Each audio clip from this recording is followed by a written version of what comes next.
Go to our video on city inspection, installation, and our energy man that we have. This particular house goes through, all houses go through the city inspector when it gets to this stage before we cover it up with sheetrock. So the inspector comes in, he looks at the plumbing, looks at the electrical, looks at the heating and cooling, looks at the roof, he looks at the whole house, and if he finds anything wrong, he writes it up and he tells you to fix it. And some houses you have nothing, some houses you got 2 or 3 things. Depends if the builder didn't catch it, or the electrician did something wrong, or the plumber did something wrong. So the inspector does do a very good job, and he actually helps the builders build a good house. So so we get it inspected. This house has been inspected and it's passed. So now we got it insulated. The insulation is different. Now here's a garage, and we insulate our walls and we insulate our ceilings, and they're going to blow the ceiling in.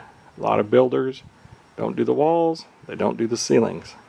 So it's important. You know, when you go out and look at houses, like I've said a million times, they all look the same from the street, but they're not the same. And I like to think that you should put insulation in the garages, so that's what we do. All the batt insulation in the walls are all like this. You know, they're mainly R13 in the walls. If you have a 2x6 wall, if you do 2x6 construction, that's an R19 in the walls. And all our vault houses, we do have R19 in the wall with the fireplace on. And for that, the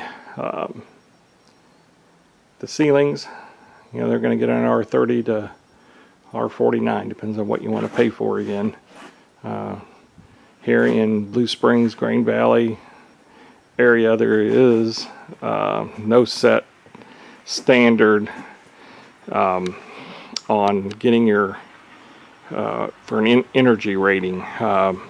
Certain cities you have to meet 80 points, and the lower the points, the more energy efficient you are. Here, I believe you're supposed to be building to 80, but nobody checks it. And I've got a guy that's going to come out to this house. He's going to do a blower test on it, and when it's done and it's going to fall under this 80% range, we'll see what it comes in at when he tests it. But they all look for the foam and caulk to try to keep air infiltration out. They got caulking around the bottom of the walls, they got foam around the windows, so they try to caulk all that up. And the insulator comes out and he does it. Then I pay this energy guy on this particular house to come out and make sure they didn't miss anything. And he does the calculations on the house, which I'm going to get them and I'll share them with you also.